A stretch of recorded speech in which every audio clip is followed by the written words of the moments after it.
नमस्कार. सिटी न्यूजच्या बुलेटिनमध्ये प्रेक्षकांचं मनपूर्वक स्वागत. आज दिनांक 11 जून 2026 वार गुरुवार. बातमीची सुरुवात करूया सुविचार मालेने. विचार सकारात्मक असतील तर परिणामही सकारात्मक असतो. आजचा सुविचार आपण बघितला. आता बघूया बातमीपत्रातील ठळक बातम्या.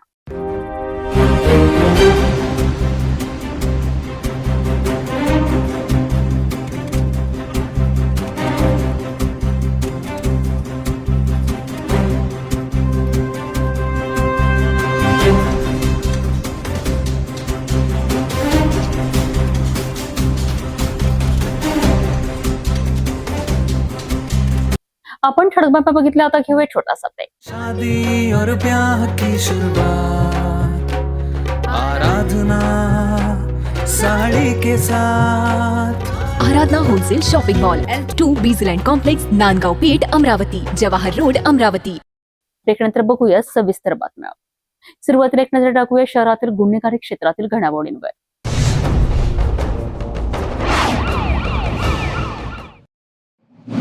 2 जून 2026 रोजी अमरावती शहराला हादरून टाकणाऱ्या तपोवन जंगलातील तरुणी हत्याकांडाचा अखेर मोठा उलगडा झाला आहे. अर्धवट जळलेल्या अवस्थेत सापडलेल्या तरुणीच्या मृतदेहामुळे संपूर्ण शहरात भीती आणि संतापाचे वातावरण निर्माण झाले होते. मृतदेहाजवळ सापडलेला लोखंडी रॉड, ओळख लपवण्याकरिता मृतदेह जाळण्याचा प्रयत्न आणि जंगलातील निर्जन परिसर यामुळे हे प्रकरण अधिकच गूढ बनले होते. मात्र गाडगेनगर पोलिसांनी दिवस रात्र एक करत तपासाची चक्रे फिरवली आणि अखेर या हत्येच्या प्रकरणातील आरोपीला अटक करण्यात यश मिळवले. धक्कादायक बाब म्हणजे आरोपी दुसरा तिसरा कोणी नसून मृत तरुणीच्या कुटुंबातीलच एक सदस्य असल्याचे समोर आले आहे. पाहूया हा विशेष रिपोर्ट.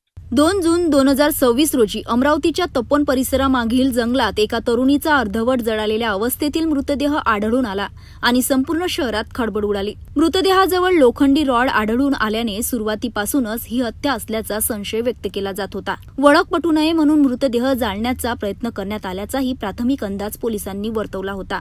घटनेची माहिती मिळताच गाडगेनगर पोलिसांचे पथक तातडीने घटनास्थळी दाखल झाले. परिसराची पाहणी करून महत्त्वाचे पुरावे जप्त करण्यात आले. प्राथमिक तपासात ही घटना मृतदेह सापडण्याच्या सुमारे 3 दिवसांपूर्वी घडली असावी अशी शक्यता पोलिसांनी व्यक्त केली होती. प्रकरणाचे गांभीर्य लक्षात घेऊन पोलीस आयुक्त राकेश ओला, गाडगेनगरचे ठाणेदार गोरखनाथ जाधव, फॉरेन्सिक तज्ज्ञ आणि श्वान पथकाने घटनास्थळी भेट देत तपासाची सूत्रे हातात घेतली. ठसेकण्याच्या मदतीने प्रत्येक पुरावा बारकाईने तपासण्यात आला. त्यानंतर पोलिसांनी तांत्रिक तपास, मोबाईल लोकेशन, कॉल डिटेल्स आणि संबंधित व्यक्तीची सखोल चौकशी सुरू केली. दिवसेंदिवस तपासाची दिशा बदलत गेली आणि संशयाची सुई कुटुंबातलीच एका व्यक्तीकडे वळू लागली. पोलिसांसाठी हे मोठे आव्हान होते. 9 दिवस पोलिसांनी तपासाची चक्रे वेगाने फिरवली. अखेर पोलीस तपासात धक्कादायक सत्य समोर आले. मृत तरुणी काजल इंगडे हिचा मावस भाऊ चेतन थोरात यालाच पोलिसांनी अटक केली. विशेष म्हणजे कुटुंबाचा चेतनवर प्रचंड विश्वास होता. मात्र तपासातील पुरावे आणि चौकशीतून त्याच्यावर संशय बळावला आणि अखेर तोच या प्रकरणातील मुख्य आरोपी असल्याचे निष्पन्न झाले. या हत्यामागील संपूर्ण सत्य लवकरच समोर येण्याची शक्यता असून अमरावतीकरांचे लक्ष आता पोलिसांच्या पुढील तपासाकडे लागले आहे. नेमका खून का करण्यात आला? या गुन्ह्यामागे आणखी कोणाचा सहभाग आहे का? जंगलात काजल स्वतः आली की आणखी कोणासोबत? की आरोपी चेतन सोबत? जंगलात खून केला की दुसरीकडे? पुरावे नष्ट करण्याकरिता नेमके कोणते प्रयत्न करण्यात आले? तपोवन जंगलातील या थरारक हत्याकांडाने अमरावती शहराला अक्षरशः हादरून सोडले आहे. सर्वाधिक विश्वास असलेल्या नात्यातूनच असा धक्कादायक गुन्हा समोर आल्याने अनेक प्रश्न उपस्थित झाले आहेत. आरोपी चेतन थोरात याच्या सख्या भावाने 5-6 महिन्यांपूर्वीच आत्महत्या केली होती. आरोपी चेतन थोरात पोलिसांच्या ताब्यात असून खुनामागील खरे कारण आणि या गुन्ह्यात इतर कोणाचा सहभाग आहे का याचा तपास सुरू आहे. या प्रकरणातील प्रत्येक अपडेटवर सिटी न्यूजची नजर कायम असणार आहे.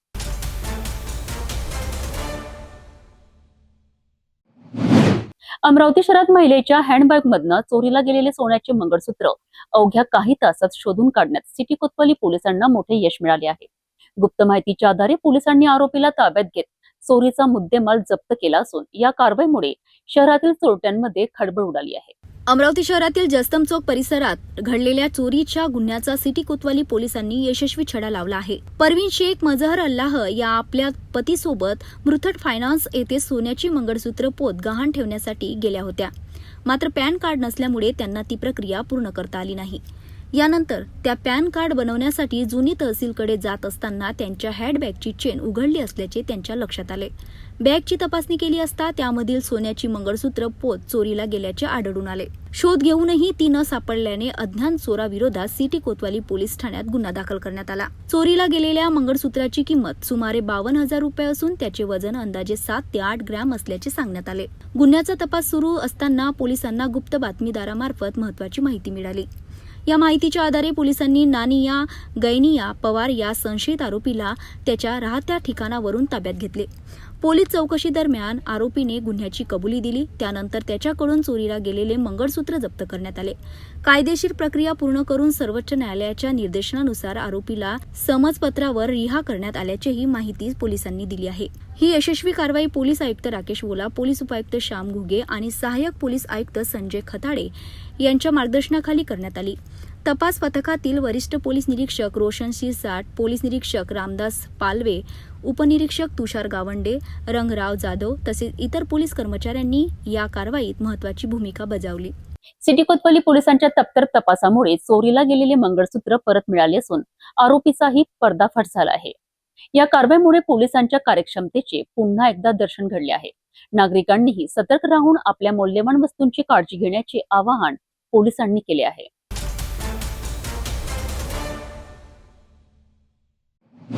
भाजप नेते किरीट सोमय्या आज अमरावती महानगरपालिकेत आले असता तिथे प्रचंड राडा पाहायला मिळाला. सोमय्या यांनी महापालिका परिसरात पाऊल ठेवताच तिथे आधीच उपस्थित असलेल्या MIM माजी नगरसेवकांनी आणि कार्यकर्त्यांनी त्यांच्या विरोधात जोरदार घोषणाबाजी सुरू केली. किरीट सोमय्या वापस जाओ आणि किरीट सोमय्या मुर्दाबाद च्या घोषणांनी संपूर्ण महापालिका परिसर दणाणून सोडला होता. व्हिडिओमध्ये आपण स्पष्टपणे पाहू शकता की MIM चे कार्यकर्ते अत्यंत आक्रमक झाले होते. हुकुमशाही नाही चलेंगी अशा घोषणा देत त्यांनी सोमय्या यांच्या दौऱ्याला तीव्र विरोध केलाय. यावेळी आंदोलक आणि पोलिसांमध्ये प्रचंड झटापट आणि धक्काबुक्कीही झाली. परिस्थिती हाताबाहेर जात असल्याचे पाहून पोलिसांनी कडक पावले उचलत अनेक कार्यकर्त्यांना ताब्यात घेतले. भाजप नेते किरीट सोमय्या महापालिकेत पोहोचताच MIM कार्यकर्त्यांनी जबरदस्त हल्लाबोल चढवला. किरीट सोमय्या वापस जाओ, किरीट सोमय्या मुर्दाबाद अशा घोषणांनी संपूर्ण परिसर हादरून गेला. सोमय्या यांच्या विरोधात संतापलेल्या कार्यकर्त्यांनी महापालिका परिसरात प्रचंड गोंधळ घातला. परिस्थिती इतकी तणावपूर्ण झाली की काही वेळाकरिता परिसरात भीतीचे वातावरण निर्माण झाले. आंदोलकांचा आक्रमक पवित्रा पाहून पोलिसांचीही धावपळ उडाली. पोलीस आणि आंदोलक आमने सामने आल्याने जोरदार धक्काबुक्की आणि झटापट झाली. परिसरात एकच गोंधळ उडाला. शहरामध्ये आज आचारसंहिता आहे. आचारसंहिता असल्यानंतर या माजी खासदाराला आयुक्तांनी वेळ दिला, उपायुक्तांनी वेळ दिला, महापौरांनी वेळ दिला. आमचा असा आरोप आहे अमरावती शहरात आचारसंहिता आहे. आचारसंहिता असताना अधिकारी आम्हाला प्रत्येक कामाच्या मागे सांगत आहे की आचारसंहिता असल्यामुळे आम्ही काम करू शकत नाही आणि या मुंबईच्या माजी खासदाराला वेळ देत आहे. अमरावतीत मला सांगा काय गरज आहे? या दळपत्री माजी खासदाराची गरज आहे का? त्याला जर मिटिंग घ्यायची त्याने त्याच्या पक्ष कार्यालयात घ्या ना, आमचा काही आक्षेप नाही आहे. विनाकारण आमच्या शहरात येऊन आमच्या शहराचं वातावरण गढूळ करावं नाही. आणि याच्यापूर्वी सुद्धा हा आला होता इथे, परंतु तिच्यात काही निष्पन्न झाला नाही. फक्त याला पब्लिसिटी पाहिजे आणि कुठेतरी रोष पाहिजे म्हणून त्याला पब्लिसिटीसाठी बीजेपी वाले त्याला इथं पाठवतात. म्हणून मी बीजेपीच्या माजी खासदाराचा उद्धव बाळासाहेब ठाकरे पक्षाच्या वतीनं जाहीर निषेध करतो आणि त्याचा या शहरामध्ये याच्या नंतर सुद्धा जेव्हा जेव्हा येईल तो तेव्हा आम्ही त्याचा निषेध करू. परिस्थिती नियंत्रणाबाहेर जाण्याची चिन्हे दिसताच पोलिसांनी कडक कारवाई करत अनेक आंदोलकांना ताब्यात घेतले. त्यानंतर किरीट सोमय्या यांना कडेकोट पोलीस बंदोबस्तात महापालिका परिसरातून बाहेर काढण्यात आले. अमरावतीतील या हाय व्होल्टेज राजकीय ड्राम्यानंतर आता आरोप प्रत्यारोपांच्या फेरी झडू लागल्यात असून या राड्याचे राजकीय पडसाद राज्यभर उमटण्याची शक्यता व्यक्त केली जात आहे. नेमका हा विरोध का झाला, यामागे कोणतं राजकारण दडलं आहे आणि या संघर्षानंतर पुढे काय होणार याकडे आता संपूर्ण महाराष्ट्राचं लक्ष लागलं आहे. मैं सलाउद्दीन खान, नगर सेवक एमआईएम अमरावती। आज जो ये इतना बड़ा प्रकरण हुआ है उसका हम पूरी तरीके से निषेध करते हैं। निषेध करने का तरीका भी हमारा सिंपल था कि वो जो आने वाला आदमी है जिसका हमारे यहाँ पर कोई वजूद ही नहीं है। अभी आचार संहिता चल रही है, महानगर पालिका में क्रीट सोमैया मीटिंग के लिए क्यों आए ये हमें अभी तक समझ में नहीं आया। हमने महानगर पालिका की जो आयुक्त मैडम है उनको जो है लेटर दिया कि आपने इनको परमिशन दी है क्या, उन्होंने मना कर दिया कि मैंने परमिशन नहीं दी है। महापौर साहब को पूछे, उन्होंने कहा हमने भी कोई मीटिंग की परमिशन नहीं दी है। अब आप ये बताइए, जिस आदमी को महानगर पालिका में आचार संहिता का उल्लंघन करने के लिए बुलाया गया तो इसके पीछे क्या मकसद है, हम यही पूछे। एमआईएम की तरफ से हमने अनाउंसमेंट किया कि हम खुद उनका स्वागत करना चाहते हैं कि ये एक ऐसा आदमी है जिसने पूरे शहर के माहौल को एक बार नहीं 4 बार बर्बाद किया। अभी तक 500 से ज्यादा एफआईआर दर्ज हो चुकी है जाली दाखिलों के नाम पर, मगर एक भी आज तक कोई प्रूफ नहीं हुआ। तो ये जब भी आते हैं शहर का माहौल खराब होता है। आज हमने इनका निषेध किया तो इनके साथ में पूरा डिपार्टमेंट, पूरा पुलिस डिपार्टमेंट इनको कोऑपरेट कर रहा है, इनको बैकअप दे रहा है। और यहाँ पर महानगर पालिका में नगर सेवकों का अपमान हुआ, नगर सेवकों को मारा गया, नगर सेवकों को घसीटा गया, कॉलर पकड़ के खींचा गया, लेकिन उसकी वजह कुछ नहीं बताई गई। कोई पुलिस अधिकारी, कोई भी इनके बारे में बात करने के लिए तैयार नहीं है। हम इनका निषेध करते हैं और इनका अमरावती में कोई काम नहीं है। ये यहाँ पर आकर शहर का माहौल खराब कर रहे हैं। हम शहर का माहौल खराब नहीं होने देंगे, हम हमेशा इनका निषेध करते रहेंगे। कुछ आइडिया नहीं है, ना किसी को कोई लेटर दिया गया।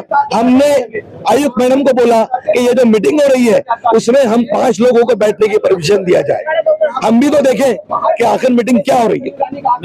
मेरा भी नाम ले उसमें। या हाय व्होल्टेज गोंधळानंतर पोलिसांनी कडेकोट बंदोबस्तात किरीट सोमय्या यांच्या गाडीला महापालिका परिसरातून सुरक्षितपणे बाहेर काढलेत। या राड्यानंतर आता अमरावतीच्या राजकीय वर्तुळात चांगलीच खळबळ उडाली असून आरोप प्रत्यारोपांच्या फेरी झडू लागल्या आहेत। अमरावती महानगरपालिकेच्या आमसभेत एकमताने मंजूर झालेल्या महत्त्वपूर्ण निर्णयाची अंमलबजावणी अद्यापही झालेली नसल्याने आता काँग्रेस आक्रमक झाली आहे। तत्कालीन आयुक्त डॉक्टर प्रवीण आष्टीकर यांच्या कार्यकाळातील कथित 100 कोटी रुपयांच्या भ्रष्टाचार प्रकरणाची चौकशी करण्याकरिता सेवानिवृत्त न्यायाधीशांच्या अध्यक्षतेखाली समिती स्थापन करण्याचा निर्णय झाला होता। मात्र 50 दिवस उलटूनही समिती गठीत न झाल्याने नगरसेवक अनिल अग्रवाल यांनी प्रशासनाला कडक इशारा दिला असून समिती तातडीने गठीत न झाल्यास महानगरपालिकेत आमरण उपोषण छेडण्याचा इशारा दिला आहे। 20 एप्रिल 2026 रोजी झालेल्या अमरावती महानगरपालिकेच्या आमसभेत तत्कालीन आयुक्त डॉक्टर प्रवीण आष्टीकर यांच्या कार्यकाळातील विविध विकास कामांमध्ये कथित अनियमितता आणि भ्रष्टाचाराच्या आरोपांवर सविस्तर चर्चा झाली होती। बांधकाम विभाग, नगररचना विभाग, विकास शुल्क, दलित वस्ती निधी, मनपा निधी, ऑफलाईन टेंडर प्रक्रिया तसेच जिओ टॅग अंतर्गत झालेल्या सुमारे 100 कोटी रुपयांच्या कामांची चौकशी करण्याकरिता स्वतंत्र समिती स्थापन करण्याचा निर्णय सर्वानुमते मंजूर करण्यात आला होता। या समितीच्या अध्यक्षपदी सेवानिवृत्त न्यायाधीशांची नियुक्ती करण्याचा प्रस्तावही मंजूर झाला होता। चौकशी अहवालानंतर दोषींवर एफआयआर दाखल करण्याची शिफारस करण्यात येणार असल्याचेही सभागृहात ठरले होते। मात्र निर्णयाला तब्बल 50 दिवस उलटूनही समिती अस्तित्वात आलेली नाही। यामुळे प्रशासनाच्या भूमिकेवर प्रश्नचिन्ह निर्माण झाले असून महानगरपालिकेच्या सर्वोच्च सभागृहाच्या निर्णयाची अंमलबजावणी का होत नाही असा सवाल उपस्थित होत आहे। याच पार्श्वभूमीवर काँग्रेसचे नगरसेवक अनिल अग्रवाल यांनी महापालिका प्रशासनाला थेट इशारा दिला आहे। पुढील 15 दिवसात चौकशी समिती गठीत करून प्रक्रिया सुरू करावी, अन्यथा महानगरपालिका परिसरात आमरण उपोषण करण्यात येईल अशी कडक चेतावणी त्यांनी दिली आहे। अमरावती महापालिकेत प्रशासनिक राजमध्ये तत्कालीन मनपा आयुक्त प्रवीण आष्टीकर यांच्या कार्यकाळात 100 कोटी रुपयापेक्षा जास्त भ्रष्टाचार झाला होता आणि हा विषय आमसभेत आल्यानंतर आमसभेने एकमतानं त्याच्या विरोधात सेवानिवृत्त न्यायाधीश आणि सेवानिवृत्त अभियंता यांची एक समिती नेमण्याचा निर्णय घेतला होता। 50 दिवस झाले आजपर्यंत ती समिती गठीत करण्यात आलेली आहे। म्हणून माझी मागणी आज महापौरांना राहिली आणि शासन प्रशासनाला जर 15 दिवसाच्या आतमध्ये ही समिती गठीत नाही करण्यात आली तर मी आमरण अनशनला महापालिकेच्या आतमध्ये आणि महापालिकेच्या इतिहासात पहिल्यांदा नगरसेवक म्हणून महापालिकेच्या आतमध्ये आमरण अनशनला बसेल. मी आज महापौरांना अशा प्रकारचं निवेदन दिलं आहे. आणि 100 कोटी रुपयापेक्षा जास्त भ्रष्टाचाराचा आरोप असून सुद्धा प्रशासन आणि शासन किती गंभीर आहे याच्यावरनं हे दिसत आहे. आणि विरोधी पक्ष म्हणजे काँग्रेसची पण हीच भूमिका आहे आणि काँग्रेसने हा विषय आवर्जून उचलला होता आमसभेत. आतापर्यंत ती समिती गठीत करण्यात नाही आली आहे. मी महापौरांना आज निवेदन दिलं आहे, जर 25 तारखेपर्यंत ही समिती गठीत नाही झाली तर मी आमरण अनशनला महापालिकेत बसेल. कोणकोणत्या बाबीमध्ये भ्रष्टाचार तुमची माहिती मागितली? दलित वस्ती सुधार निधी, त्याच्यानंतर रस्ते विकास सुधार निधी, त्याच्यानंतर जिओ टॅग पद्धतीचा 100 कोटी रुपयापेक्षा महापालिका आणि BNCनी केलेले कामं. आणि काही कामं तर असे आहे जे एकच कामं BNC आणि महापालिका दोघांनी बिल काढलेलं आहे आणि दोघांनी ते कामं केले आहे. उदाहरणार्थ A to B पर्यंतच्या घरापर्यंतचा असलेला रस्ता हा महापालिकेने पण 10-20 लाखाचं बिल काढलं आहे आणि तोच बिल BNCनी पण काढला आहे. अशाच प्रकारे त्यावेळेस जी तत्कालीन निधी दिली होती शासनाने त्या सगळ्या निधीमध्ये इव्हन महापालिकेचा जो सदन आहे आमसभा, जिथे आपण आमसभा भरते पूर्ण मुख्य सभागृह, त्या सभागृहात 1 कोटी रुपये खर्च करून त्यांनी त्या सभागृहाचं नवीनीकरण केलं. आणि त्या सभागृहाला पुन्हा आता नवीनीकरण करण्यासाठी या महापौरांनी फक्त 3 वर्षातच नव्यानं प्रस्ताव टाकला आहे. अशा प्रकारचे 100 कोटी रुपयापेक्षा जास्त भ्रष्टाचाराचा आरोप त्या आयुक्तांवर आहे. आणि त्या आयुक्तांनी ADTP डिपार्टमेंट नगररचना विभागात एक दिवसात काही इथले डेव्हलपर्स आणि काही इथले जे बिल्डर आहे त्यांच्या भूमींना ग्रीनपासून येलो करण्यासाठी एका दिवसात 5-5 बैठका दाखवल्या. वास्तविक 5 महिन्यात एक बैठक होत नाही, पण त्या आयुक्तांनी एका दिवसात 5 बैठका दाखवल्या. अशा प्रकारचे भरपूर भ्रष्टाचार आहे. यावेळी नगरसेवक सुरेश रतावा, राजू भेले, संजय वाघ यांच्यासह काँग्रेसचे अनेक पदाधिकारी व कार्यकर्ते उपस्थित होते. सर्वांनी चौकशी समिती तातडीने गठीत करण्याची मागणी केली आहे. 20 एप्रिलला आमसभेत जे प्रस्ताव पारित झालं होतं, तत्कालीन मनपा आयुक्त प्रवीण आष्टीकरांच्या कार्यकाळात जे भ्रष्टाचार झाला त्याच्या संबंधात सेवानिवृत्त न्यायाधीश आणि सेवानिवृत्त अभियंता यांची एक समिती गठीत करण्यात येईल. आमसभा म्हणजे महापालिकेच्या सर्वोच्च सदनाने निर्णय दिल्यानंतरही ही समिती आतापर्यंत 50 दिवस झाले, आतापर्यंत ती समिती गठीत नाही करण्यात आली. मी आता नगरसेवक म्हणून आपल्याला 15 दिवसाचा सत्ताधारी पक्षाला आणि महापालिकेत प्रशासनाला 15 दिवसाचा अल्टिमेटम देत आहे. समजा 15 दिवसात अशी समिती ही गठीत नाही झाली तर मी महापालिकेतच मी आमरण अनशनकरिता बसेल म्हणून हा निवेदन तुम्हाला देत आहे. महानगरपालिकेच्या आमसभेने एकमताने घेतलेल्या निर्णयाची अंमलबजावणी नेमकी कधी होणार, चौकशी समिती कधी गठीत होणार आणि कथित 100 कोटी रुपयांच्या प्रकरणातील सत्य नेमके काय आहे याकडे आता संपूर्ण अमरावतीचे लक्ष लागले आहे. दरम्यान नगरसेवक अनिल अग्रवाल यांनी दिलेल्या आमरण उपोषणाच्या इशाऱ्यामुळे हे प्रकरण पुन्हा एकदा चर्चेच्या केंद्रस्थानी आले आहे. या प्रकरणातील प्रत्येक घडामोडींवर सिटी न्यूजची नजर कायम राहणार आहे.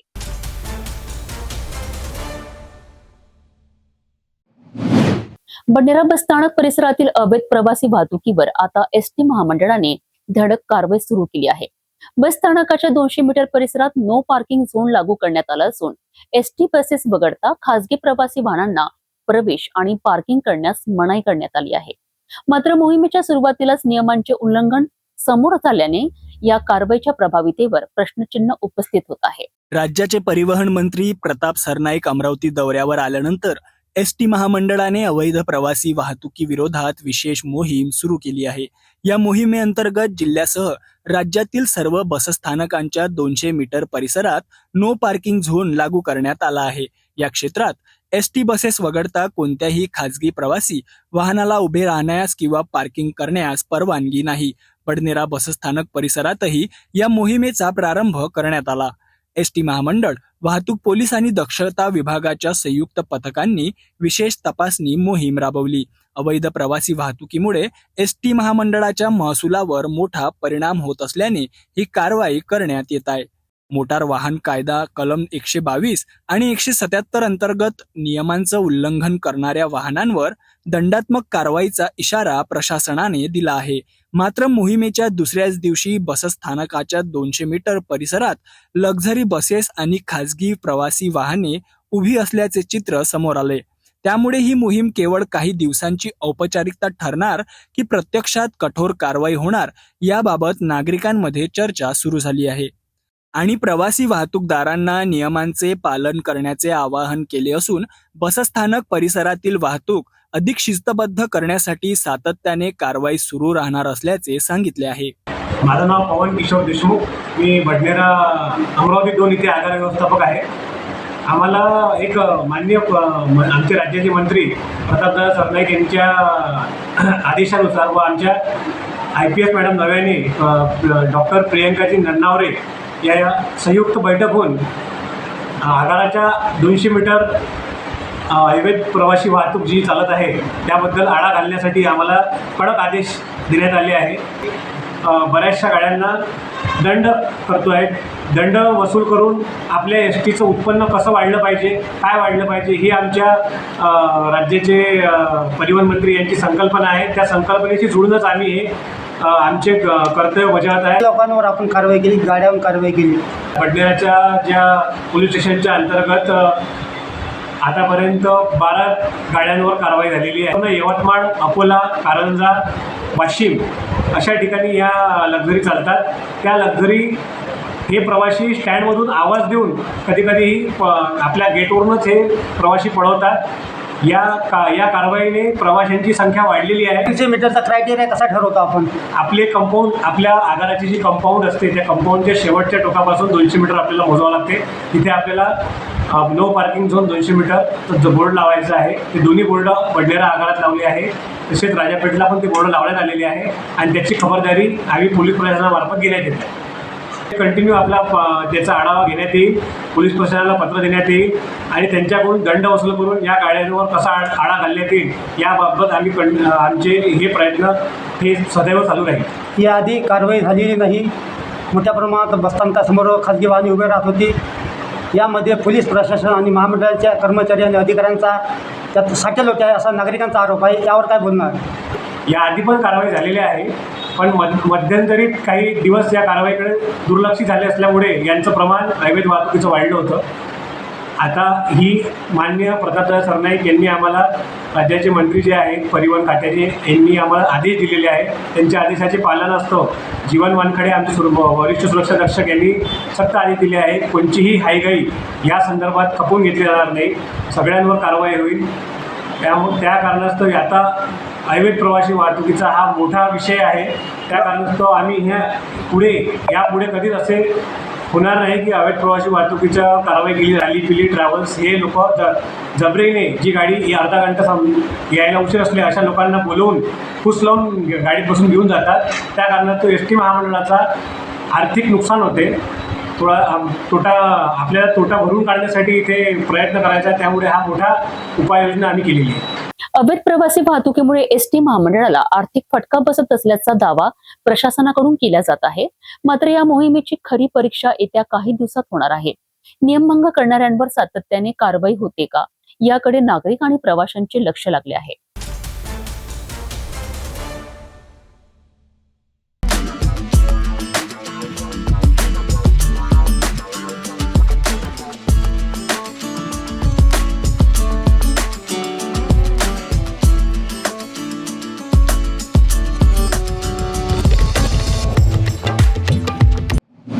नागपूर जिल्ह्यातील पारशिवनी तालुक्यातून एक अत्यंत दुर्दैवी बातमी समोर आली आहे. पेंच नदी पात्रात आंघोळ करण्यासाठी गेलेल्या 25 वर्षीय युवकाचा पाण्यात बुडून मृत्यू झाला आहे. अधिक मासानिमित्त मित्रांसोबत नदीत उतरलेल्या युवकाचा खोल पाण्याचा अंदाज न आल्याने जीव गेला आहे. नेमकी काय घडली ही घटना पाहूया या रिपोर्टमध्ये. पारशिवनी तालुक्यातील सालई माहुली शिवारातील पेंच नदीपात्रात ही दुर्दैवी घटना घडली. मृत युवकाचं नाव सुरेंद्र पतिराम कुंभरे, वय 25 वर्ष, राहणार हेटी मनसर, तालुका रामटेक असं आहे. मिळालेल्या माहितीनुसार अधिक मासानिमित्त सुरेंद्र आपल्या मित्रांसोबत पेंच नदीत अंघोळीसाठी गेला होता. नदीवरील नवीन पुलाच्या बांधकामाजवळ सर्व मित्र पाण्यात उतरले. यावेळी नदीपात्रात वाळू उपशामुळे काही ठिकाणी खोल खड्डे निर्माण झाल्याचं स्थानिकांकडून सांगितलं जात आहे. पाण्याच्या खोलीचा अंदाज न आल्याने सुरेंद्र अचानक खोल पाण्यात गेला आणि बुडाला. घटना लक्षात येताच त्याच्या मित्रांनी तातडीने मदतीसाठी धाव घेतली. त्याला पाण्याबाहेर काढून उपचारासाठी ग्रामीण रुग्णालयात नेण्यात आलं, मात्र डॉक्टरांनी तपासणीनंतर त्याला मृत घोषित केलं. घटनेची माहिती मिळताच पारशिवनी पोलीस घटनास्थळी दाखल झाले. मृतदेह शवविच्छेदनासाठी पाठवण्यात आला असून या प्रकरणाचा पुढील तपास पोलीस करत आहेत. पेश नदीतील या दुर्दैवी घटनेमुळे परिसरात हळहळ व्यक्त केली जात आहे. नदीपात्रात आंघोळ करताना नागरिकांनी विशेष काळजी घेण्याचे आवाहन प्रशासनाकडून करण्यात येत आहे.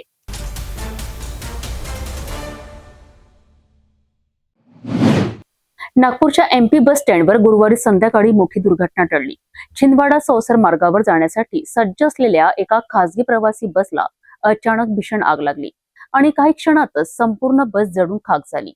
सुदैवाने आग लागली त्यावेळी बसमध्ये एकही प्रवासी नव्हता, अन्यथा हा अपघात मोठ्या जीवितहानीत बदलला असता.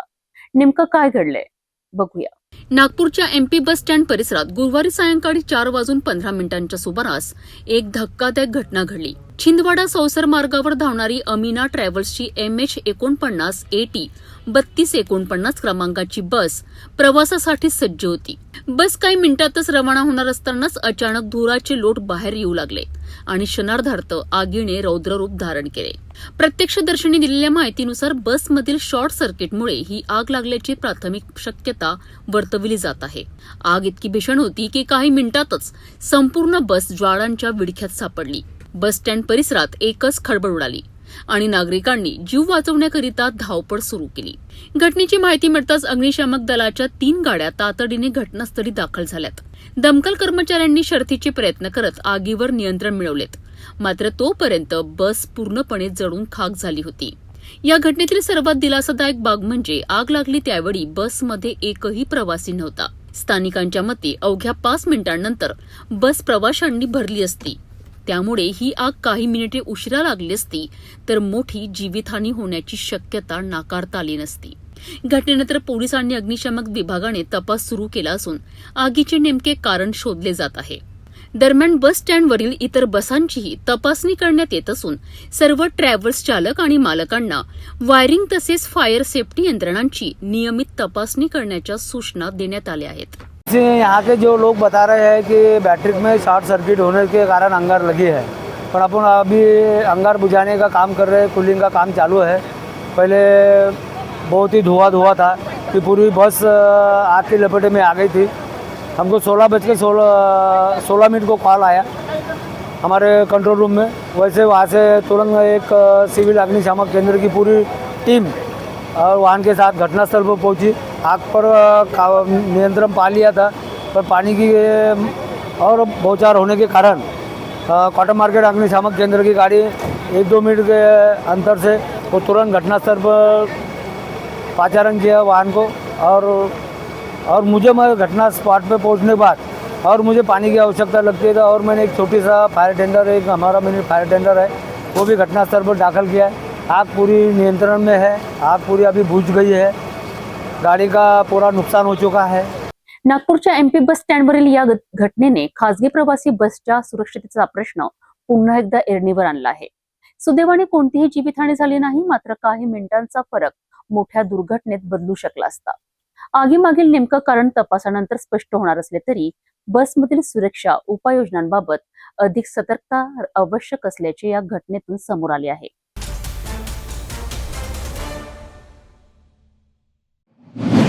नागपुरातील दुहेरी हत्याकांडाने कायदा सुव्यवस्थेवर प्रश्नचिन्ह निर्माण करत संपूर्ण शहर हादरून गेले आहे.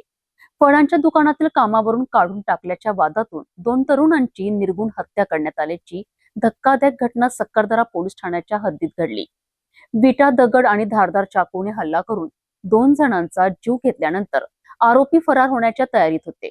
मात्र गुन्हे शाखेच्या युनिट क्रमांक 5 ने अवघ्या काही तासात 3ही मुख्य आरोपींना ताब्यात घेत मोठे यश मिळवले आहे. पाहूया हा विशेष रिपोर्ट. नागपूरमधील सक्करदरा पोलीस ठाण्याच्या हद्दीतील छोटा ताजबाग परिसरातील गोंड वस्ती जवळील रघुजी नगर येथे मंगळवारी रात्री 8:30 वाजताच्या सुमारास दुहेरी हत्याकांड घडलेत. या घटनेत आदित्य उर्फ सोनू बोडवे आणि दादा उर्फ आदित्य राहुलकर या 2 तरुणांचा मृत्यू झालाय.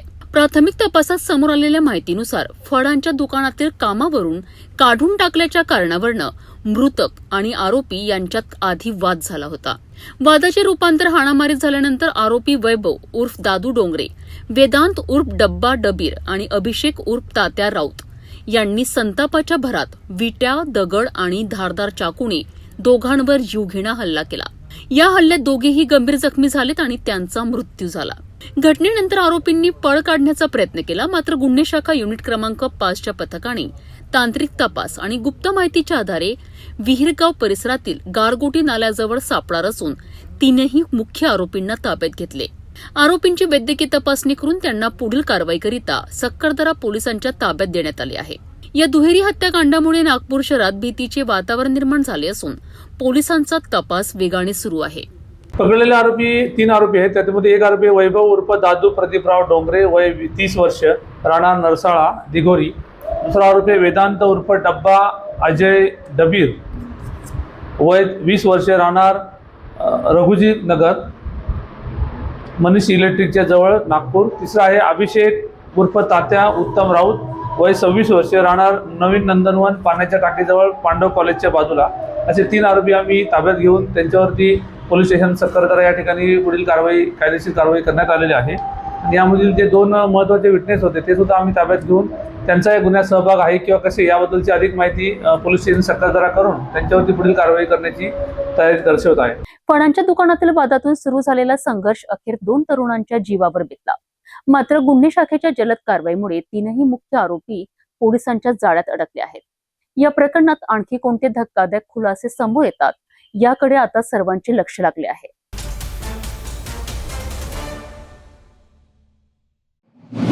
उपराजधानी नागपूर पुन्हा एकदा हादरली आहे. शहरातील सक्करदरा पोलीस ठाण्याच्या हद्दीत बुधवारी रात्री घडलेल्या दुहेरी हत्याकांडाने संपूर्ण शहरात खळबळ उडाली आहे.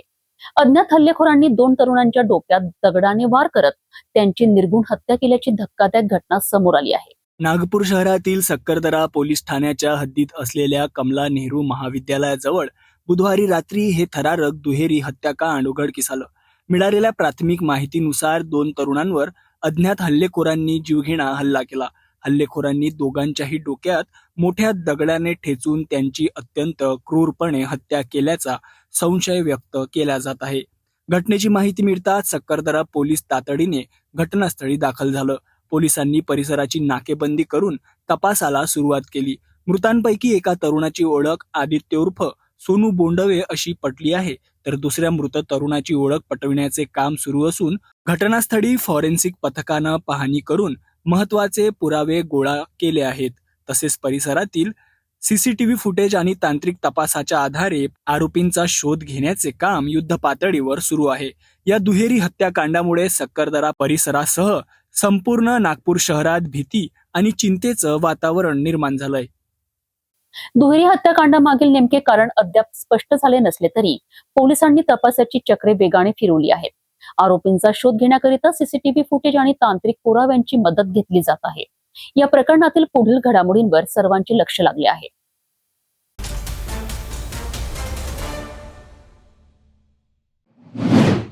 नागपूर शहरातील कळमना परिसरात वाढत्या ऍक्टिव्हा चोरीच्या घटनांमुळे नागरिकांमध्ये भीतीचे वातावरण निर्माण झाले होते.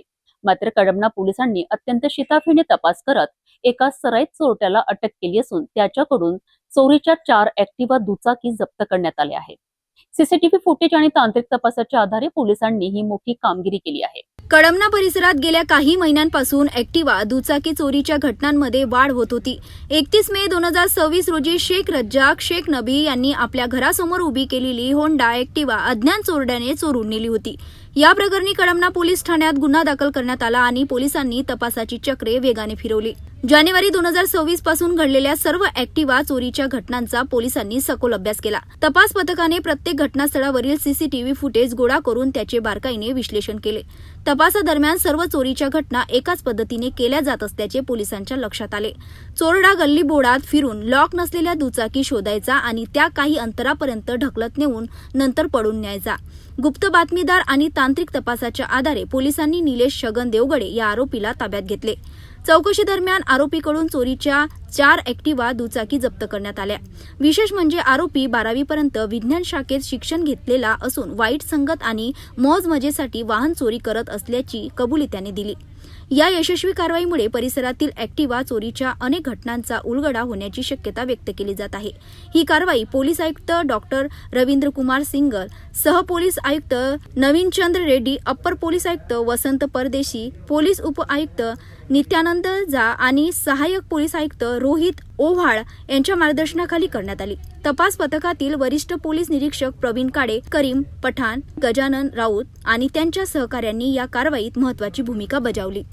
पोलीस स्टेशन हद्दीत ज्या ज्या ठिकाणी वाहन चोरीचे गुन्हे घडलेले आहेत त्या ठिकाणी जाऊन त्या ठिकाणचे घटनास्थळाचा टाईम चार्ट, चोरीची वेळ आणि CCTV फुटेज असे संपूर्ण CCTV फुटेज प्राप्त केले होते. आणि त्या CCTV फुटेजचा मागोवा घेत असताना एक संशयित आरोपी निलेश छगन देवगडे, वय 20 वर्ष, राहणार गुलमोहरनगर, कळमना, याला संशयावरून ताब्यात घेतले आणि त्याला विचारपूस करीत असताना त्याने पोलीस स्टेशन कळमना हद्दीत तसेच पोलीस स्टेशन लकडगंज हद्दीत केलेल्या वाहन चोरीच्या एकूण 4 गुन्ह्यांची कबुली दिली.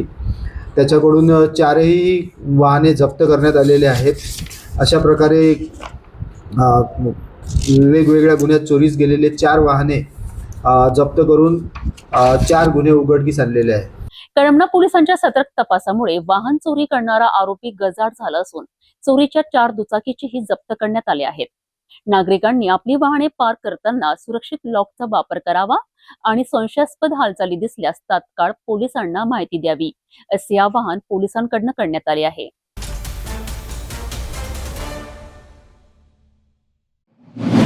नागपूर गुन्हे शाखेने वाहन चोरी आणि घरफोडी करणाऱ्या टोळीचा पर्दाफाश करत मोठी कारवाई केली आहे.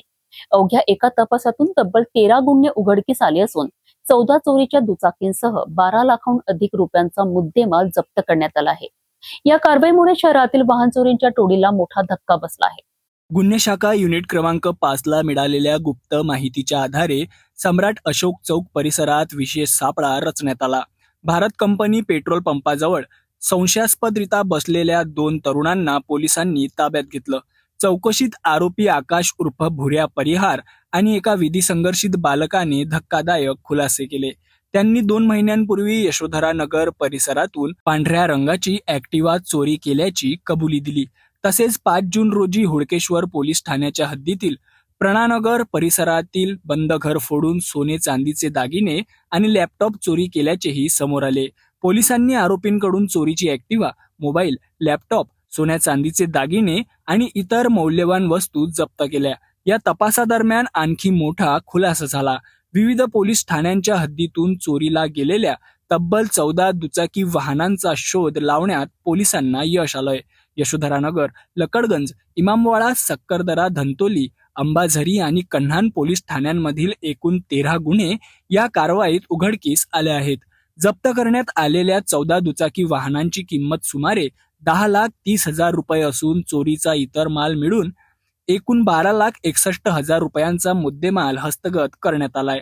या प्रकरणातील भूपन उर्फ ऑटो ठाकरे हा आरोपी अद्याप फरार असून त्याचा शोध सुरू आहे. गुन्हे शाखेच्या या कारवाईमुळे वाहन चोरी आणि घरफोडीच्या अनेक गुन्ह्यांचा छडा लागला आहे. फरार आरोपीच्या अटकेनंतर आणखी काही धक्कादायक खुलासे होण्याची शक्यता पोलिसांनी व्यक्त केली आहे.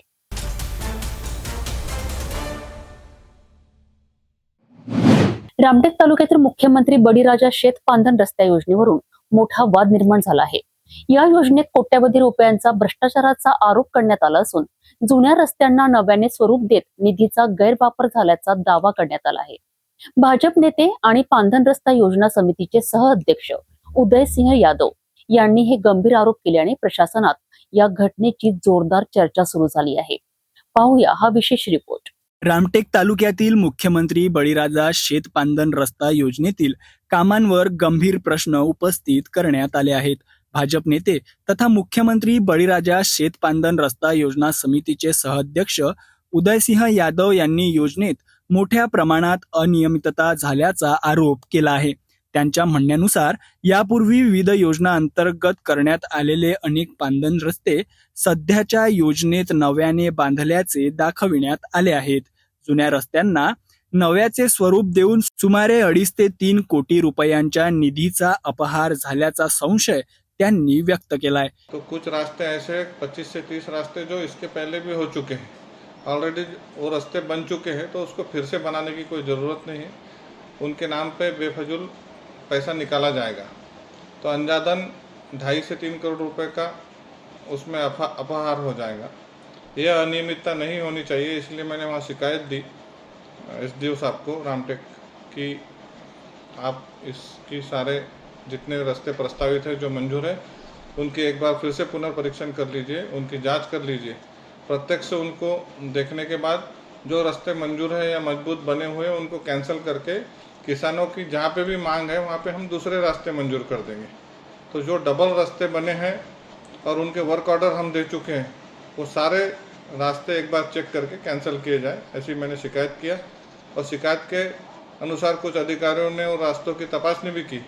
आपने भी आज प्रत्यक्ष में आपने देखा कि 2 रास्ते खुमारी के जो थे वो बने हुए हैं. बिलेवाड़ा का रास्ता आपने देखा वो बना हुआ है. तो मैं अभी इन 4-5 योजनाओं में कितने रास्ते इन पिछले 12 सालों में बनाए गए वो भी सारी जानकारी सभी विभागों से लूँगा. प्रत्यक्ष में आवश्यकता से भी ऊपर अगर रास्ते बने हैं तो इसका मतलब एक रास्ते को 2-2, 3-3 बार दिखाया गया है. तो जो भी ऐसा अपहार हुआ होगा वो सारी जानकारी लेने के बाद संपूर्ण विवरण मैं आप सबके सामने प्रस्तुत करूंगा. यादव यांनी पुढे सांगितले की गेल्या 12 ते 13 वर्षात विविध योजनांतर्गत किती पांदन रस्ते बांधण्यात आले याची माहिती समोर आणली जाईल आणि संपूर्ण प्रकरणाचा पर्दाफाश करण्यात येईल. मात्र या संदर्भात पालकमंत्री चंद्रशेखर बावनकुळे, रामटेकचे उपविभागीय अधिकारी प्रियेश महाजन आणि संबंधित विभागांकडे तक्रार करण्यात आली आहे. या आरोपांमुळे प्रशासनात खळबळ उडाली असून आता या प्रकरणाची चौकशी होणार का आणि आरोपांमध्ये तथ्य आढळल्यास दोषींवर कारवाई होणार का याकडे सर्वांचं लक्ष लागलंय. रामटेकमधील पांधन रस्ता योजनेवर करण्यात आलेले हे आरोप सध्या चर्चेचा विषय ठरले आहेत. आरोपांची सत्यता तपासण्याकरिता प्रशासन कोणती भूमिका घेते आणि चौकशीचा निष्कर्ष काय येतो याकडे नागरिकांचे लक्ष लागले आहे.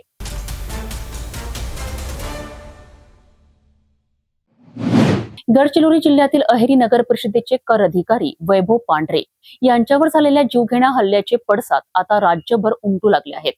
या घटनेच्या निषेधार्थ वाशिम नगर परिषदेच्या कर्मचाऱ्यांनी एकत्रित येत जोरदार निषेध आंदोलन केले आहे.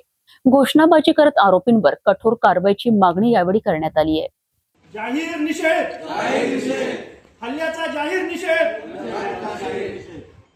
आरोपीवर कारवाई झालीच पाहिजे. गडचिरोली जिल्ह्यातील अहेरी नगर परिषदेचे कर अधिकारी वैभव पांढरे यांच्यावर मॉर्निंग वॉक दरम्यान जीवघेणा हल्ला करण्यात आला होता. या घटनेमुळे राज्यभरातील नगर परिषद कर्मचाऱ्यांमध्ये संतापाची लाट पसरली आहे. याच पार्श्वभूमीवर वाशिम नगर परिषदेच्या सर्व अधिकारी आणि कर्मचाऱ्यांनी एकत्र येत निषेध आंदोलन केलं. हल्ल्याचा तीव्र निषेध व्यक्त करत कर्मचाऱ्यांनी घोषणाबाजी केली आणि आरोपींवर तात्काळ व कठोर कारवाई करण्याची मागणी केली. शासकीय अधिकारी आणि कर्मचाऱ्यांवर वाढत असलेल्या हल्ल्यांच्या घटनांबाबतही यावेळी चिंता व्यक्त करण्यात आली. कर्मचाऱ्यांनी अशा प्रकारच्या घटनांमुळे अधिकारी आणि कर्मचाऱ्यांच्या सुरक्षेचा प्रश्न गंभीर बनत असल्याचं सांगितलं. हल्लेखोरांवर कठोर कारवाई करून भविष्यात अशा घटना रोखण्यासाठी प्रभावी उपाययोजना कराव्यात अशी मागणी आंदोलनकर्त्यांनी केली. अहेरीतील कर अधिकारी वैभव पांढरे यांच्यावर झालेल्या हल्ल्याच्या निषेधार्थ वाशिम मध्ये करण्यात आलेल्या या आंदोलनातून कर्मचाऱ्यांनी तीव्र नाराजी व्यक्त केली आहे. आता या प्रकरणात प्रशासन आणि पोलीस यंत्रणा कोणती कारवाई करते याकडे सर्वांचे लक्ष लागले आहे.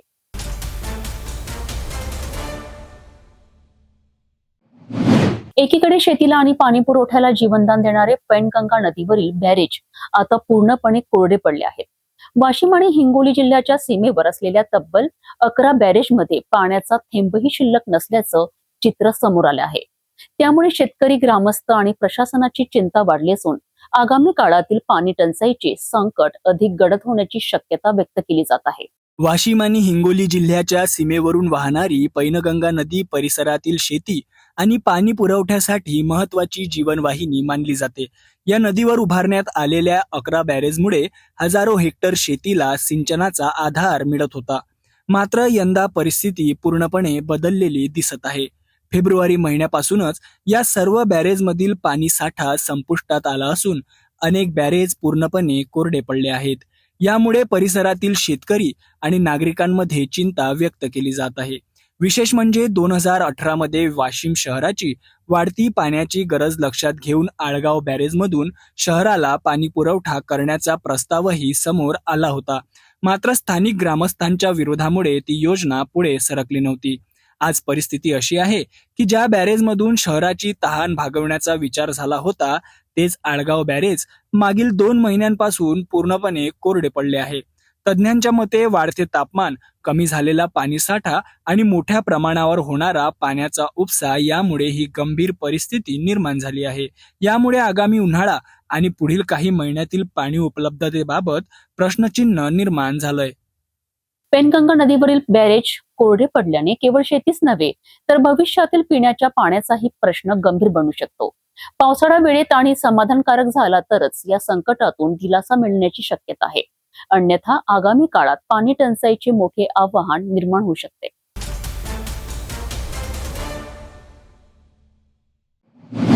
वाशिम शहरातील शिवाजी चौक परिसरातील एका लॉजमध्ये घडलेल्या दुर्दैवी घटनेनंतर प्रशासन आणि नागरिकांमध्ये हळहळ व्यक्त केली जात आहे. लॉजच्या छतावर गेलेल्या एका व्यक्तीचा तोल जाऊन बाजूच्या छतावर पडल्याने त्याचा मृत्यू झाला आहे. सकाळी ही घटना उघडकीस आल्यानंतर परिसरात एकच चर्चा सुरू झाली.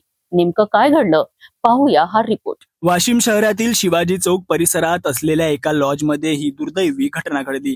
मिळालेल्या माहितीनुसार वर्धा जिल्ह्यातील 4 ते 5 जण कामानिमित्त वाशिममध्ये आले होते आणि संबंधित लॉजमध्ये मुक्कामासाठी थांबले होते. याच दरम्यान रात्रीच्या सुमारास आशिष शेडके नावाचा युवक लॉजच्या छतावर गेला. मात्र काही कारणास्तव त्याचा तोल गेला आणि तो सुमारे 25 ते 30 फूट खाली असलेल्या बाजूच्या छतावर कोसळला. या अपघातात त्याच्या डोक्याला गंभीर दुखापत झाली आणि त्याचा जागीच मृत्यू झाला. सकाळी ही घटना उघडकीस आल्यानंतर परिसरात खळबळ उडाली. घटनेची माहिती मिळताच वाशिम शहर पोलीस आणि फॉरेन्सिक पथक तात्काळ घटनास्थळी दाखल झालं. पोलिसांनी घटनास्थळाचा पंचनामा करून मृतदेह ताब्यात घेतला आणि शवविच्छेदनासाठी जिल्हा सामान्य रुग्णालयात पाठवला. या प्रकरणाचा पुढील तपास वाशिम शहर पोलीस करत आहेत. लॉजच्या छतावरून पडून झालेल्या या मृत्यूमागील नेमके कारण अद्याप स्पष्ट झालेले नाही. अपघात, निष्काळजीपणा आणि अन्य कोणता प्रकार आहे का हे आता तपासानंतर पुढे समोर येणार.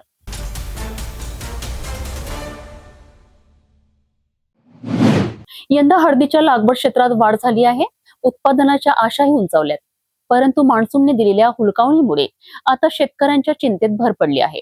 वाशिम जिल्ह्यात मोठ्या प्रमाणावर हळदीची लागवड करण्यात आली असली तरी पावसाअभावी पिकावर संकटाचे ढग दाटले आहे.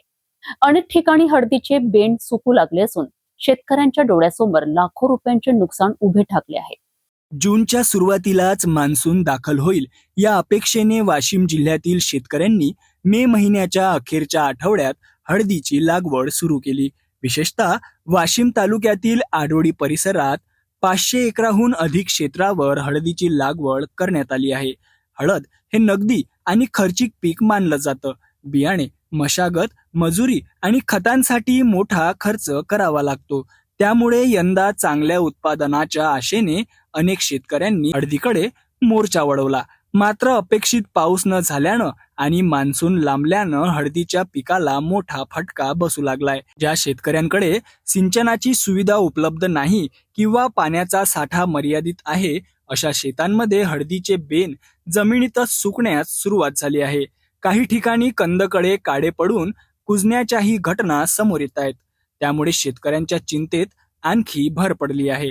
पावसाची प्रतीक्षा करत असलेल्या शेतकऱ्यांचं लक्ष आता आकाशाकडे लागलं असून लवकरच समाधानकारक पाऊस झाला नाही तर मोठं आर्थिक नुकसान होण्याची शक्यता व्यक्त केली जात आहे. हळदीसारख्या खर्चिक पिकामध्ये केलेली गुंतवणूक धोक्यात आल्याने अनेक शेतकरी हवालदिल झाले आहेत.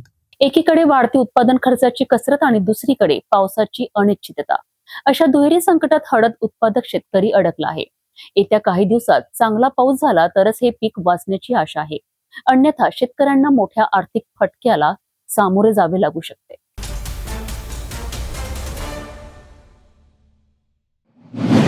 सततची नापिकी, वाढते कर्ज आणि वीज बिलांचा बोजा यामुळे त्रस्त झालेल्या कारंजा तालुक्यातील शेतकऱ्यांनी आता थेट आंदोलनाचा मार्ग स्वीकारला आहे. कर्जमुक्ती, वीज बिल माफी आणि नव्या कर्ज पुरवठ्यासह विविध मागण्यांकरिता शेतकरी आणि शेतमजुरांनी आजपासून तहसील कार्यालयासमोर आमरण उपोषण सुरू केले आहे. प्रशासनाविरोधात उभारलेल्या या एल्गारामुळे जिल्ह्यातील राजकीय आणि प्रशासकीय वर्तुळात खळबळ उडाली आहे. वाशिम जिल्ह्यातील कारंजा तालुक्यात शेतकरी आणि शेतमजुरांनी आपल्या विविध प्रलंबित मागण्यांसाठी आमरण उपोषणाचे हत्यार उपसले आहे. औरंगपूर येथील शेतकरी भारत पुरुषुलराव भगत आणि परशुआना सुरजोशी यांच्या नेतृत्वाखाली हे आंदोलन सुरू करण्यात आले आहे. आंदोलकांनी 8 जून रोजी तहसील प्रशासनाला निवेदन सादर करून आंदोलनाची पूर्वसूचना दिली होती. याची प्रत जिल्हाधिकारी, उपविभागीय अधिकारी आणि पोलीस प्रशासनालाही देण्यात आली होती. सततच्या नापिकीमुळे शेतकरी आर्थिक संकटात सापडला असून बँकचे कर्ज फेडणे आणि घरगुती वीज बिल भरणे अशक्य झाल्याचे आंदोलकांचे म्हणणे आहे. खरीप हंगामाच्या पार्श्वभूमीवर प्रति एकर 40,000 रुपये नवीन कर्ज देण्यात यावे किंवा संपूर्ण कर्जमुक्ती जाहीर करण्यात यावी अशी प्रमुख मागणी शेतकऱ्यांनी केली आहे. याशिवाय गरीब शेतकरी आणि शेतमजुरांचे 200 युनिट पर्यंतचे घरगुती वीज बिल पूर्णपणे माफ करण्यात यावे अशीही मागणी करण्यात आली आहे. महावितरणकडून काढण्यात आलेले मजुरांचे वीज मीटर तात्काळ पूर्ववत करावेत आणि कर्ज वाटपातील जाचक अटी रद्द करण्यात याव्या अशी मागणी आंदोलकांनी केली आहे. मागण्यांकडे दुर्लक्ष झाल्याने आज 11 जून 2024 रोजी दुपारी 12 वाजल्यापासून तहसील कार्यालयाच्या आवारात आमरण उपोषणाला सुरुवात करण्यात आली. आपल्या हक्कासाठी लढण्याचा निर्धार व्यक्त करत आंदोलकांनी प्रशासनाला थेट इशारा दिला. उपोषणादरम्यान कोणतीही अनुचित घटना घडल्यास किंवा आंदोलकांच्या आरोग्यास हानी पोहोचल्यास त्यांची संपूर्ण जबाबदारी प्रशासनाची राहील असेही निवेदनात स्पष्ट करण्यात आले आहे. शेतकऱ्यांना पेरणीपूर्व एकरी 40,000 रुपये प्रमाणे कर्ज वाटप करावा.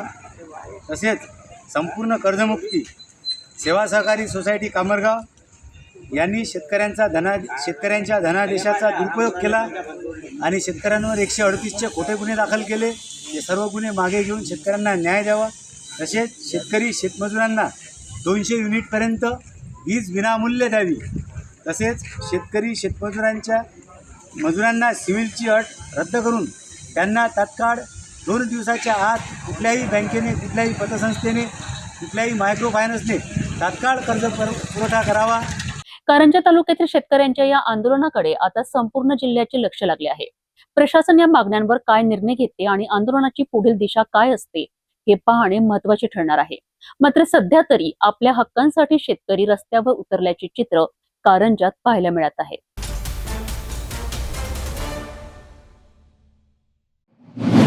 वाशिम जिल्ह्यातील कारंजा तालुक्यात एक दुर्मिळ आणि कुतूहलाचा विषय ठरलेली घटना समोर आली आहे. कामरगावाच्या देशमुख नगर परिसरात सकाळच्या सुमारास 2 साप प्रणयाराधनेत मग्न असल्याचे दृश्य पाहायला मिळाले.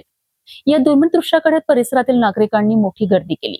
भरबस्तीत घडलेल्या प्रकारामुळे नागरिकांमध्ये भीती आणि उत्सुकताही दोन्ही निर्माण झाली असून परिसरात मोठी गर्दी झाली आहे. पाहूया हा विशेष रिपोर्ट.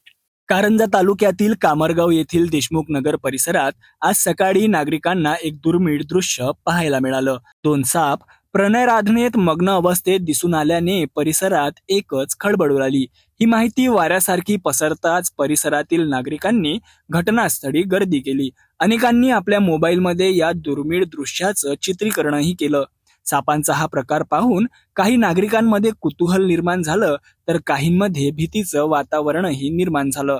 स्थानिक नागरिकांच्या मते परिसरात मोठ्या प्रमाणात वाढलेले गवत, झुडपे आणि साचलेले सांडपाणी यामुळे सापांसह इतर विषारी जीवांचा वावर वाढला आहे. यामुळे लहान मुले, ज्येष्ठ नागरिक आणि रहिवाशांच्या सुरक्षिततेचा प्रश्न निर्माण झाला असल्याचे नागरिकांनी सांगितले. ग्रामपंचायतीने तातडीने स्वच्छता मोहीम राबवून परिसरातील गवत आणि झुडपे हटवावीत, तसेच सांडपाण्याच्या निचऱ्याची योग्य व्यवस्था करावी अशी मागणी स्थानिकांनी केली आहे. कामरगावातील या दुर्मिळ घटनेमुळे परिसरात चर्चेला उधाण आले आहे. मात्र या निमित्ताने वाढलेली अस्वच्छता आणि सापांसह विषारी जीवांच्या वाढत्या वावराचा मुद्दाही समोर आला आहे. प्रशासन याकडे कितपत गांभीर्याने लक्ष देते हे पाहणे महत्त्वाचे ठरणार आहे.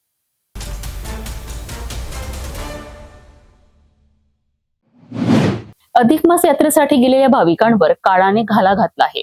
बीड जिल्ह्यातील पुरुषोत्तमपूर येथे गोदावरी नदीत बोट उलटल्याच्या दुर्घटनेत बुलढाणा जिल्ह्यातील बीबी गावातील 2 महिला भाविकांचा दुर्दैवी मृत्यू झाला आहे.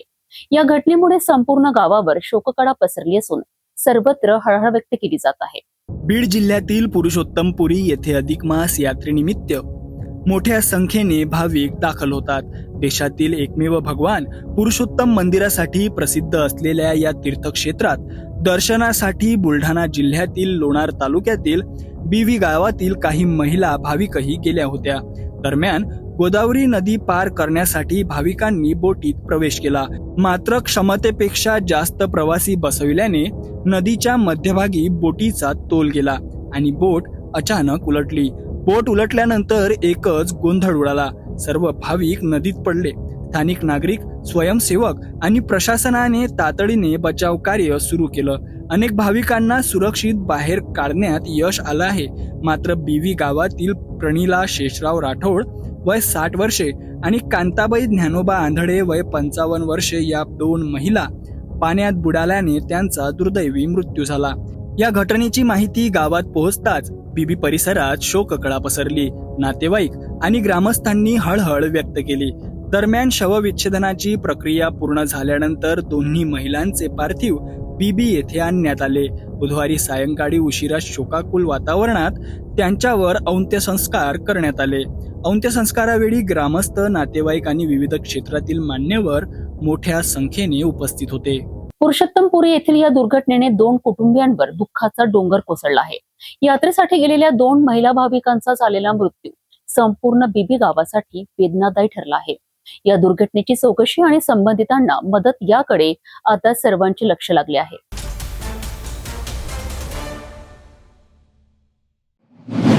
दत्तापूर शहरात कर्णकर्कश आवाज करणाऱ्या मॉडिफाय सायलेन्सरच्या बुलेट दुचाकींवर दत्तापूर पोलिसांनी मोठी धडक कारवाई केली आहे. नागरिकांच्या वाढत्या तक्रारीनंतर राबवण्यात आलेल्या विशेष मोहिमेत अनेक बेकायदेशीर सायलेन्सर जप्त करण्यात आले असून संबंधित वाहन चालकांवर कारवाई करण्यात आली आहे. या कारवाईमुळे नियमांचे उल्लंघन करणाऱ्या वाहन चालकांमध्ये एकच खळबळ उडाली आहे. दत्तापूर शहरात ध्वनी प्रदूषण वाढविणाऱ्या आणि नागरिकांच्या शांततेत व्यत्यय आणणाऱ्या मॉडिफायर सायलेन्सर युक्त बुलेट दुचाकी विरोधात दत्तापूर पोलिसांनी विशेष मोहीम राबवून धडक कारवाई केली.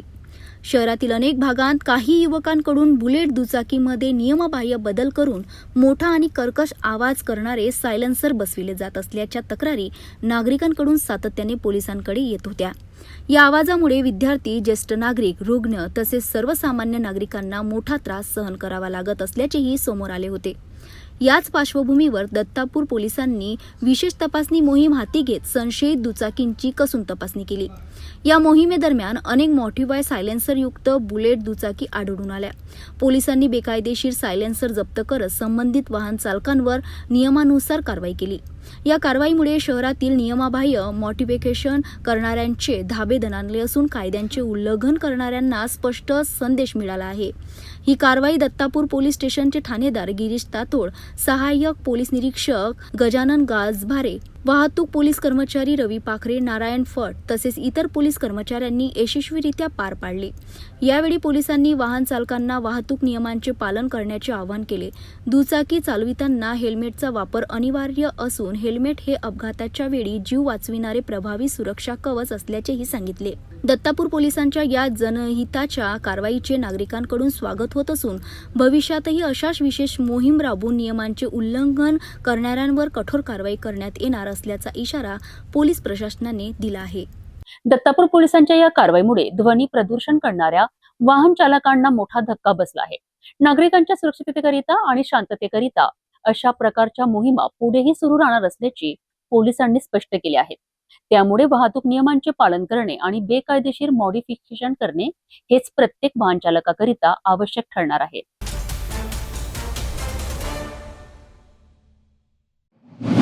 रस्त्यावर थुंकण्यास विरोध केला आणि एका ज्येष्ठ नागरिकाला त्याची मोठी किंमत मोजावी लागली. ठाण्यातील जुपिटियर रुग्णालय परिसरात एका कॅब चालकाने भर रस्त्यात एका वृद्ध व्यक्तीवर बेदम हल्ला केल्याची धक्कादायक घटना समोर आली आहे. या मारहाणीचा व्हिडिओ सोशल मीडियावर व्हायरल होताच राज्यभर संतापाची लाट उसळली. विशेष म्हणजे या प्रकरणाची राज्याचे उपमुख्यमंत्री एकनाथ शिंदे यांनी स्वतः गंभीर दखल घेत आरोपींवर हत्येच्या प्रयत्नाचा गुन्हा दाखल करण्याचे निर्देश दिले. पाहूया हा संतापजनक प्रकार.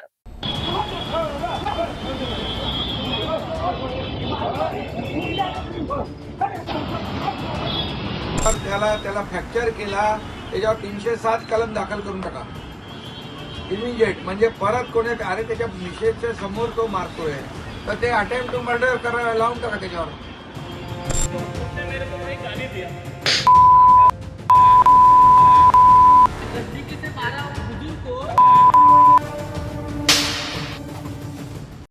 ठाण्यातील वर्तकनगर परिसरातील ज्युपिटर रुग्णालयाजवळ ही धक्कादायक घटना घडली आहे.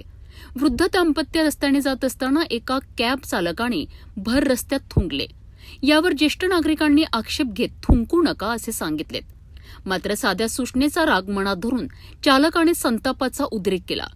त्याने वृद्ध व्यक्तीला शिवीगाळ करत मारहाण करण्यास सुरुवात केली. एवढेच नाही तर हातात दगड घेऊन हल्ला करण्याचाही प्रयत्न केला. या हल्ल्यात ज्येष्ठ नागरिक गंभीर जखमी झाले असून त्यांच्या पायाला फ्रॅक्चर झाल्याची माहिती समोर आली आहे. भर रस्त्यात घडलेल्या या घटनेचा व्हिडिओ काही क्षणात सोशल मीडियावर व्हायरल झाला आणि नागरिकांमध्ये संतापाची लाट उसळली. व्हिडिओ व्हायरल झाल्यानंतर शिवसेना शिंदे गट, शिवसेना ठाकरे गट आणि मनसेचे कार्यकर्ते एकत्रित आलेत. त्यांनी आरोपी चालकाचा शोध घेत त्याला पकडले आणि वर्तकनगर पोलिसांच्या ताब्यात दिले. या घटनेची गंभीर दखल घेत उपमुख्यमंत्री एकनाथ शिंदे यांनी ठाणे पोलीस आयुक्तांना फोन करून आरोपीवर कठोर कारवाई करण्याचे आदेश दिलेत. तसेच हत्येच्या प्रयत्नाचा गुन्हा दाखल करण्याचे निर्देशही दिले आहेत. एका ज्येष्ठ नागरिकाला केवळ स्वच्छतेचा संदेश दिल्यामुळे मारहाण होणे ही अत्यंत गंभीर बाब असल्याची प्रतिक्रिया नागरिकांकडून व्यक्त होत असून आरोपीवर कठोर शिक्षा करण्याची मागणी जोर धरत आहे. रस्त्यावर थुंकण्यास विरोध केला म्हणून एका ज्येष्ठ नागरिकावर जीवघेणा हल्ला झाल्याची ही घटना समाजातील वाढत्या असहिष्णुतेचे चित्र समोर आणणारी आहे. आता पोलीस या प्रकरणात पुढे काय कारवाई करतात आणि आरोपीला किती कठोर शिक्षा होते याकडे संपूर्ण राज्याचे लक्ष लागले आहे.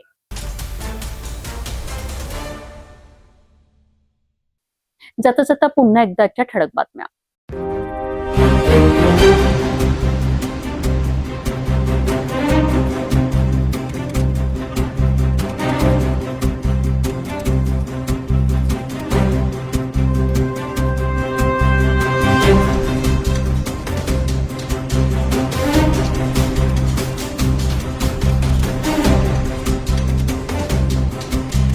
आता सिटी न्यूज चॅनल आपल्या टीव्हीवरही बघू शकता. अमरावती जिल्ह्यानंतर विदर्भ आणि महाराष्ट्राचे दर्शक घर बसल्या आपल्या केबल टीव्हीवर सिटी न्यूजच्या बातम्या पाहू शकाल. जर आपल्या टीव्हीवर सिटी न्यूज चॅनल दिसत नसेल तर आपण आपल्या केबल ऑपरेटर संपर्क करावा.